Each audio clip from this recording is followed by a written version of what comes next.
Haleluya, puji Tuhan. Selamat pagi saudara-saudara yang diberkati Tuhan, sidang jemaat yang dikasihinya dimanapun saudara-saudara berada pada pagi hari ini. Kita jumpa lagi dalam doa pagi dari GPDI Budi Mulia. Sebelum kita membaca firman Allah dan merenungkan firman Allah, mari kita berdoa.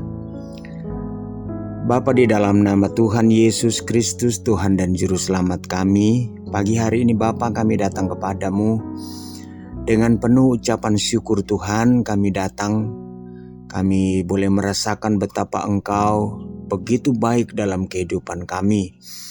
Tuhan tidak pernah meninggalkan kami, Tuhan tidak pernah melupakan kami. Sampai saat ini Tuhan, kami rasakan betapa Engkau mempedulikan kami. Terima kasih Tuhan. Sebentar kami akan dengar firman-Mu, urapi kami semua Bapa. Dalam nama Yesus, haleluya. Amin. Puji Tuhan. Firman Allah pada pagi hari ini, mari kita buka bersama-sama di dalam suratan Petrus. Dalam 1 Petrus pasalnya yang kedua, 1 Petrus pasal 2, kemudian kita akan membaca ayatnya yang ke-19. 1 Petrus pasal 2 ayat 19. Demikian bunyi firman Tuhan.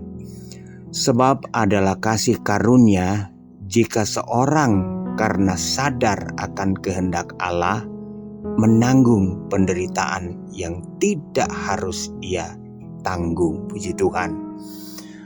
Pagi hari ini saudara-saudara, mari kita mau berbicara sedikit tentang penderitaan.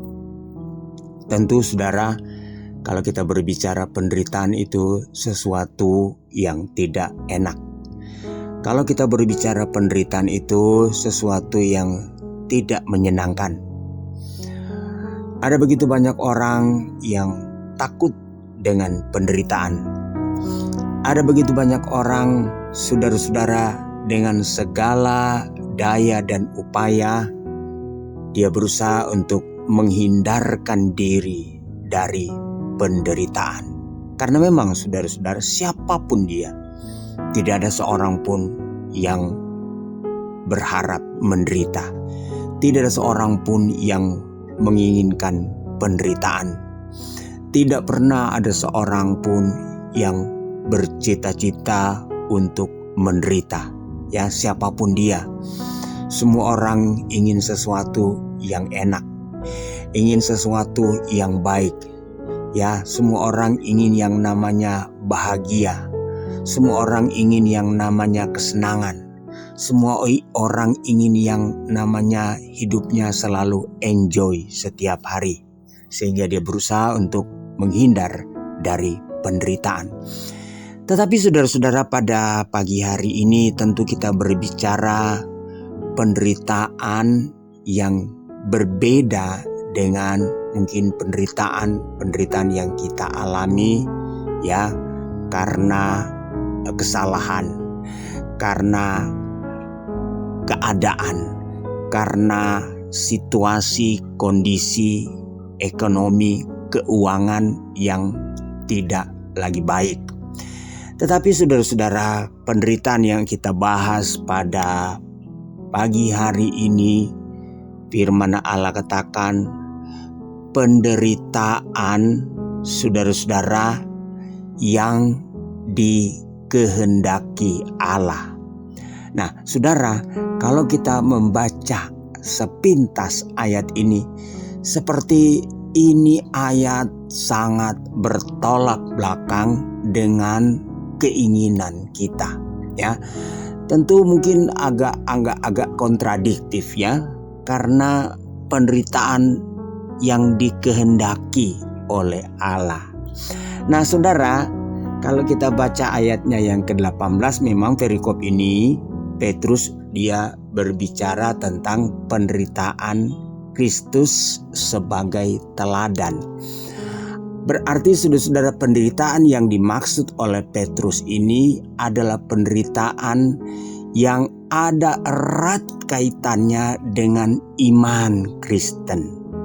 Penderitaan yang ada hubungannya dengan kekristenan.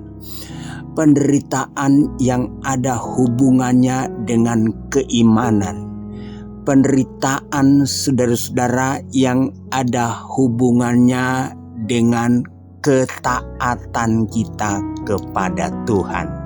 Sebab itu dalam judul ini Petrus mengambil judul penderitaan Kristus sebagai teladan.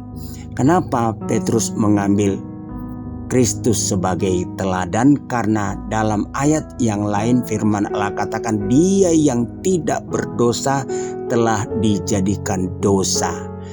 Dia adalah manusia sempurna yang tidak ada cacat, tidak ada celah. Namun oleh karena kita manusia orang berdosa, maka Dia telah dijadikan dosa. Ya, Dia mengambil alih saudara-saudara beban dosa kita, Dia bawa di atas kayu salib, Dia tanggung, Dia selesaikan di atas kayu salib, yaitu penderitaan yang seharusnya tidak layak Dia terima. Ya, penderitaan yang seharusnya tidak pantas Dia alami. Tetapi Dia lakukan semua itu.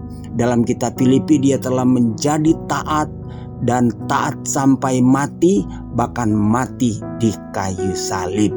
Itu sebabnya Petrus katakan penderitaan Kristus biar menjadi teladan. Jadi saudara-saudara, pagi hari ini kita berbicara penderitaan yang berbeda dengan penderitaan yang dialami oleh karena kesalahan. Misalnya kalau kita menderita dihukum karena kita mencuri, kita menderita dihukum, dipecat saudara-saudara dari suatu pekerjaan, dari suatu perusahaan karena kita ceroboh, karena kita menggelapkan, ya mungkin uang atau memanipulasi data, dan akhirnya kita dipecat, kita di PHK, kita dikeluarkan. Akhirnya kita kehilangan pekerjaan dan kita mengalami penderitaan. Atau barangkali sampai berurusan dengan kepolisian, dengan aparat hukum karena kesalahan. Nah, saudara-saudara, ayat yang kita baca tadi, Petrus katakan sebab adalah kasih karunia jika seorang karena sadar akan kehendak Allah menanggung penderitaan yang tidak harus ia tanggung. Saudara, ini adalah konsekuensi sebagai anak Tuhan. Ini adalah konsekuensi sebagai orang beriman.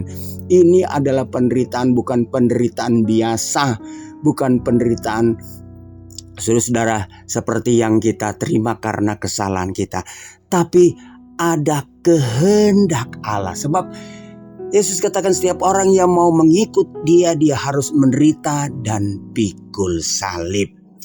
Nah, saudara-saudara yang kekasih dalam Tuhan, biarlah ini menjadi sesuatu saudara-saudara untuk mendorong kita agar supaya ketika kita dibenci, ketika kita dikucilkan, ketika kita mungkin dianiaya karena Kristus, karena iman kita kepada Tuhan, saudara-saudara, firman Allah katakan kita sedang menderita penderitaan yang tidak seharusnya kita alami, tidak sepantasnya kita tanggung, tapi itu adalah bagian dari kehendak Allah. Saudara-saudara yang kekasih dalam Tuhan, kalau kita baca dalam Filipi pasal 1,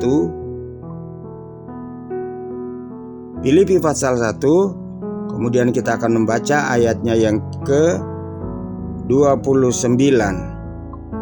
Filipi 1 ayat 29. Sebab kepada kamu dikaruniakan bukan saja untuk percaya kepada Kristus, melainkan juga untuk menderita untuk Dia. Saudara, jangan kita kaget, jangan kita heran kalau satu saat saudara-saudara ada orang yang membenci kita, sehingga kita bertanya, apa sih salahku? Apa sih dosaku?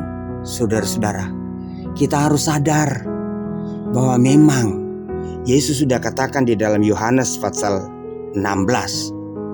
Ya, Yohanes pasal 16 Satu saat kita akan dibenci, satu saat kita akan dikucilkan, kita akan menderita, kita akan dianiaya. Bahkan orang-orang yang melakukan itu anggap itu suatu ibadah. Suatu ibadah. Oh, saudara-saudara, luar biasa. Tetapi kalau kita mengalami itu, firman Allah katakan itu adalah bagian dari karunia. Dalam Filipi 1 ayat 9.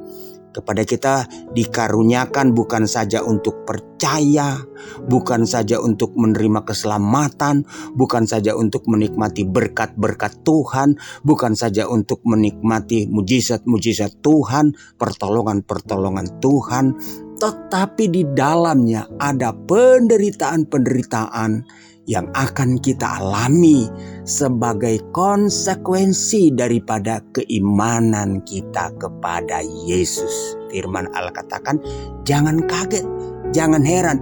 Berarti kita mendapatkan karunia. Tidak semua orang, saudara-saudara, ya, mendapatkan karunia.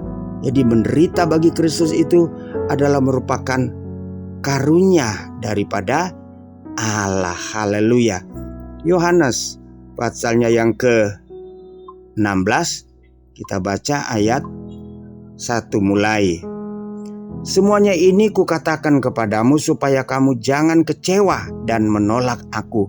Kamu akan dikucilkan, bahkan akan datang saatnya bahwa setiap orang yang membunuh kamu akan menyangka bahwa ia berbuat bakti bagi Allah. Mereka akan membuat demikian karena mereka tidak mengenal baik Bapa maupun aku. Jadi jangan heran, kata Yesus, satu saat kita akan alami itu. Kita dikucil, kita dianiaya, kita dibenci, saudara, karena Yesus. Kenapa? Karena mereka lakukan itu karena mereka tidak mengenal Tuhan. Jadi jangan kita heran, saudara, akan hal itu. Saudara-saudara, satu saat saudara berada mungkin di suatu lingkungan, di satu lembaga, di satu kantor, di satu perusahaan. Saudara akan dibenci, saudara akan dikucilkan, saudara tidak disenangi karena saudara sebagai anak Tuhan, sebagai orang Kristen. Yesus katakan, jangan kaget, jangan terkejut, sebab mereka tidak mengenal Tuhan. Haleluya. Biarlah kita tetap bertekun, kita tetap setia, kita tetap kuat. Ketika kita mengalami hal itu, mintalah kepada Tuhan, mintalah kepada Roh Kudus untuk memberikan kemampuan, kekuatan kepada kita supaya kita tetap setia walaupun dalam penderitaan. Firman Allah katakan penderitaan-penderitaan yang kita alami sekarang tidak sebanding dengan kesenangan, kebahagiaan yang Tuhan janjikan di dalam kerajaan sorga. Haleluya. Tuhan Yesus memberkati. Kita berdoa. Tuhan, pagi hari ini kami kembali dengarkan firman-Mu. Kami diingatkan kembali Tuhan bahwa kami sebagai pengikut-pengikut-Mu, kami sebagai umat-umat-Mu, anak-anak-Mu, Tuhan, tidak jarang kami alami. Kami harus dikucilkan. Kami seringkali disalahkan walaupun kami tidak melakukan kesalahan. Bahkan orang sengaja mencari-cari kesalahan karena kami anak-Mu, karena kami umat-Mu. Tuhan, kalau ada di antara umat-umat-Mu yang hari-hari ini sedang mengalami hal itu, marilah Tuhan Engkau memberikan mereka kekuatan, kemampuan, dan Tuhan berikan jalan keluar serta memberikan kesadaran bahwa apa yang mereka alami itu adalah bagian dari karunia Allah kepada setiap orang yang percaya kepadamu. Terima kasih Bapa, berkati semua umat-umat-Mu sepanjang hari ini. Dalam segala usaha dan pekerjaan, Tuhan memberkati.